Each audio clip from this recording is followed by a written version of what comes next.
আসসালামু আলাইকুম। বৃষ্টির সিজন পুরোপুরি শুরু হয়ে গিয়েছে।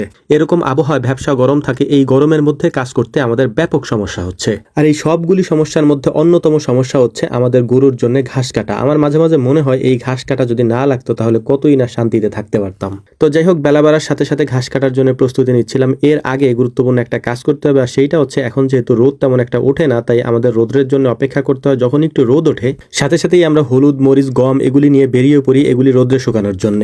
আজকে যেমন ঘাস কাটতে যাওয়ার সময় এক ভ্যান গম সাথে করে নিয়ে এসেছি রোদ্রে দেওয়ার জন্য। আকাশের অবস্থা তেমন একটা ভালো না, হয়তো বৃষ্টি নামবে, এর মধ্যেই এই গমগুলিকে আমরা দিয়ে রাখবো। বাতাসে যতটুকু শুকায়, যদি রোদ্র হয় তাহলে তো ভালোই হবে। এই গমগুলি রোদ্রে দেওয়ার পিছনে অন্যতম কারণ হচ্ছে এগুলিকে ধুয়ে পরিষ্কার করা হয়, যে কারণে এটা হালকা ভেজা থাকে। এই ভেজা গমটাকে শুকিয়ে একেবারে মচমচা করে তারপর আমরা মিলে নিয়ে ভাঙিয়ে নিয়ে আসি আটা তৈরি করার জন্য, যেটা দিয়ে আমরা লাল আটা তৈরি করি। আলহামদুলিল্লাহ, গম রোদ্রে দেওয়ার কাজ প্রায় শেষ হয়ে গিয়েছে। এখন অপেক্ষা হচ্ছে রোদ্রের। যদি রোদ আসে তাহলে ভালো হবে, তাড়াতাড়ি শুকিয়ে যাবে। এখন আমরা চলে যাব হচ্ছে ঘাস কাটার জন্য, সব থেকে কষ্টের যে কাজটা আর কি আমাদের জন্য।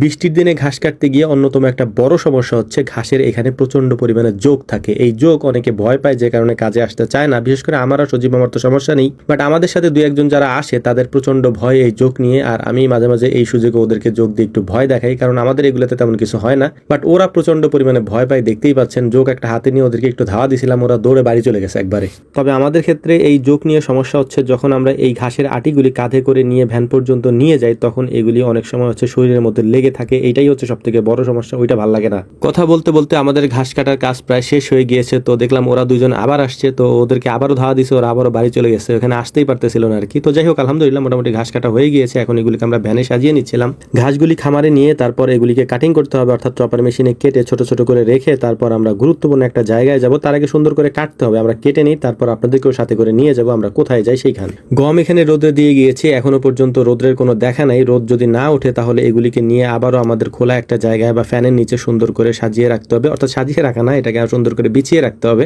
যাতে করে ফ্যানের বাতাসে অন্তত এর পানিটা শুকিয়ে যায়। আপাতত আমাদের গরু কম থাকায় ঘাস একটু কম লাগে। এর কারণ হচ্ছে আমরা বেশ কয়েকদিন ধরে হচ্ছে অনেক ব্যস্ত ছিলাম। এই ব্যস্ততার কারণ হচ্ছে আমাদের অনেকগুলি ঘর তৈরির কাজ চলতেছে, বিশেষ করে আমাদের একটা গোডাউন তৈরির কাজ চলতেছে। এর পাশাপাশি হচ্ছে আমাদের বেশ কয়েকটা গরুর ঘর আমরা তৈরি করেছি। আলহামদুলিল্লাহ, আগামী কয়েকদিনের মধ্যে আপনাদেরকে সেগুলি দেখাবো ইনশাআল্লাহ। তো যাই হোক, এই কাজগুলি কমপ্লিট করে আমরা চলে এসেছি একটা গুরুত্বপূর্ণ জায়গায় আমাদের জন্য আজকে। সেটা হচ্ছে যে আমরা আসছি কাউ ফল পাড়তে। এই কাউ ফলগুলি আমরা বেশ কয়েকদিন ধরে দেখে রাখতেছি পাকে কিনা। তো আলহামদুলিল্লাহ বেশ পেকে গেছে। এখন এগুলিকে গাছ থেকে ঝাঁকি দিয়ে পেরে তারপর মাখাবো ইনশাআল্লাহ। আমরা তো সবাই মিলে এই কাউ ফলগুলিকে পেরে এখান থেকে টোকাচ্ছিলাম। বেশ বড় বড় সাইজের এবং পাকা পেকে হলুদ হয়ে গেছে একবারে।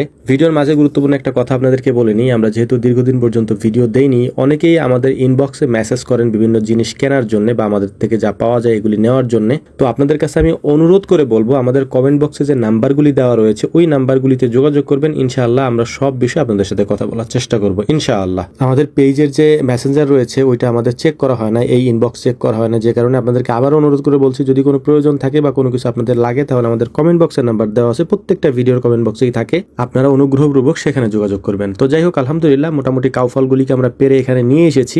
কাউফলের সিজন মোটামুটি এখন শেষ, এখন আর পাওয়া যাচ্ছে না। এখন অল্প কিছু গাছে আছে যেগুলি কাঁচা, অল্প কয়েকদিনের মধ্যে পেকে হয়তো পড়ে যাবে। তো যাই হোক, আমাদের জন্য দোয়া করবেন, আল্লাহ তাআলা যেন আমাদেরকে সুস্থ রাখেন, ভালো রাখেন। আমরাও আপনাদের জন্য দোয়া করি, আল্লাহ তাআলা